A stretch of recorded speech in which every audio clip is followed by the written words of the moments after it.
السلام علیکم میری پیاری بہنوں اور ماں، آج میں آپ سے ایک ایسی بات کرنے آئی ہوں جو شاید سننے میں کڑوی لگے لیکن حقیقت ہے۔ آج میں آپ سے کامیابی، دولت یا خوبصورتی کی بات نہیں کروں گی۔ آج میں آپ سے آپ کی سب سے قیمتی خزانے کی بات کروں گی، آپ کی بچوں کی بات۔ وہ بچے جن کے لیے آپ راتوں کو جاگتی ہے، وہ بچے جن کی ایک مسکراہٹ پر آپ اپنی ساری تکن بھول جاتی ہے، وہ بچے جن کے لیے اللہ تعالیٰ کے حضور دعا مانگتی ہے۔ لیکن میری بہنوں، صرف دعائیں کافی نہیں ہوتی، دعاؤں کے ساتھ شعور، احتیاط اور نگرانی بھی ضروری ہوتی ہے۔ آج ہم ایک ایسے دور میں زندہ ہیں جہاں خطرناک صرف اندھیری گلیوں میں نہیں ہوتے، کبھی کبھی خطرات وہیں موجود ہوتے ہیں جہاں ہم سب سے زیادہ اعتماد کرتے ہیں۔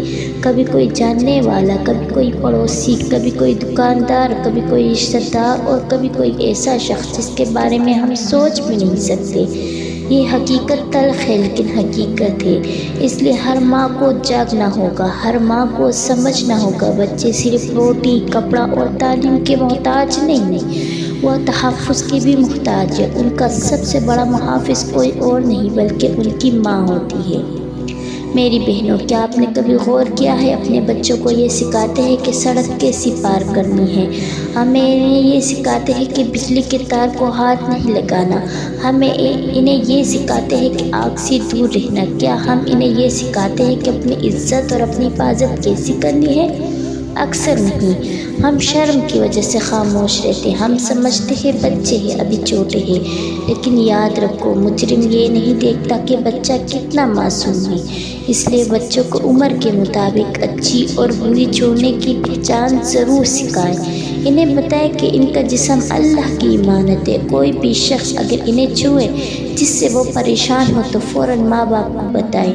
اپنے بچے کو یہ احساس دلائیں، اگر کبھی ان کے ساتھ کوئی غلط بات ہو جائے تو آپ انہیں ڈانٹیں گے نہیں، کیونکہ بہت سے بچے خوف کی وجہ سے خاموش رہ جاتے ہیں۔ انہیں لگتا ہے شاید ماں ناراض ہو جائے گی، شاید گھر والے یقین نہیں کریں گے، شاید انہیں قصوروار سمجھا جائے گا۔ یہی خاموشی بعض اوقات بڑے نقصان کا سبب بنتی ہے۔ میری بہنوں، اپنے بچوں کے دوست بن جائیں، روزانہ ان سے بات کریں، ان سے پوچھیں آج دن کیسا گزرا، کس کے ساتھ کھیلے، کس سے بات کی، اور کیا کوئی ایسی بات ہوئی جس سے انہیں خوف یا پریشانی محسوس ہوئے۔ بچے جب گھر میں محبت اور اعتماد محسوس کرتے ہیں تو وہ دل کی ہر بات بتاتے ہیں، لیکن جب وہ ڈر محسوس کرتے ہیں تو وہ خاموش ہو جاتے ہیں، اور یہی خاموش خطرناک ہوتی ہے۔ یاد رکھیں، بچوں کی حفاظت صرف دروازوں پر تالا لگانے سے نہیں ہوتی، بچوں کی حفاظت ان کے دلوں تک رسائی حاصل کرنے سے ہوتی ہے۔ آج کل موبائل فون، انٹرنیٹ بھی ایک بہت بڑا امتحان بن چکا ہے۔ ہر ماں کو معلوم ہونا چاہیے اس کا بچہ موبائل میں کیا دیکھ رہا ہے، کس سے بات کر رہا ہے، کون اس سے رابطے میں ہے۔ صرف یہ کہہ دینا کہ میرا بچہ بہت سمجھدار ہے کافی نہیں ہے، کیونکہ بچے معصوم ہوتے ہیں اور معصومیت ہی بعض اوقات انہیں دھوکے کا شکار بنا دیتی ہے۔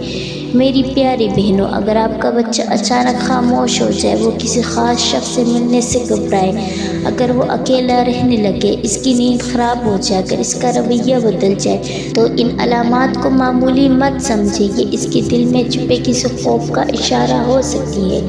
اس کے قریب جائے، اسے گلے لگائے، اس سے پیار سے بات کرے، اسے یقین دلائے دنیا میں کوئی بھی مسئلہ ایسا نہیں جس میں اس کی ماں اس کے ساتھ نہ کھڑی ہو۔ آج میں ہر ماں سے کہنا چاہتی ہوں، اپنے بچوں پر صرف نظر نہ رکھے بلکہ ان کے ساتھ وقت گزارے، کیونکہ بعض اوقات بچے چیزوں سے نہیں تنہائی سے ہار جاتے۔ اپنے بچوں کے ساتھ بیٹھیں، ان کے ساتھ کھانا کھائیں، ان کی باتیں سنیں، ان کے خواب سنیں، ان کے خوف سنیں، کیونکہ جو ماں اپنے بچوں کے دل کی آواز سن لیتی ہے، بہت سے خطرات وقت سے پہلے پہچان لیتی ہے۔ اور آخر میں ہر ماں سے درخواست کرتی ہوں کہ آج رات اپنے بچوں کو اپنے قریب بٹھائے، انہیں سینے سے لگائے، ان کے سر پر ہاتھ پھیرو، انہیں یہ احساس دلائے اس دنیا میں اگر کوئی شخص انہیں ہر حال میں سمجھ سکتا ہے تو وہ اس کی ماں ہے۔ یاد رکھیں، بچوں کی حفاظت صرف حکومتوں، اسکولوں یا معاشرے کی ذمہ داری نہیں، یہ ہم سب کی ذمہ داری، خاص طور پر ماؤں کو، کیونکہ ماں صرف بچوں کو جنم نہیں دیتی، ماں اس کی پہلی محافظ، پہلا استاد اور پہلی پناہ گاہ بھی ہوتی ہے۔ اللہ تعالی ہمارے تمام بچوں کو اپنے حفظ و امان میں رکھے اور ہر ماں کو اپنے بچوں کی صحیح تربیت و حفاظت کی توفیق عطا فرمائے، اور اس بچی کی ماں کو صبر اور جمیل عطا فرمائے، اور ان ظالموں کو اللہ تعالیٰ دردناک سزا وہاں بھی دے اور یہی اس دنیا میں بھی عبرتناک نشان بنائے۔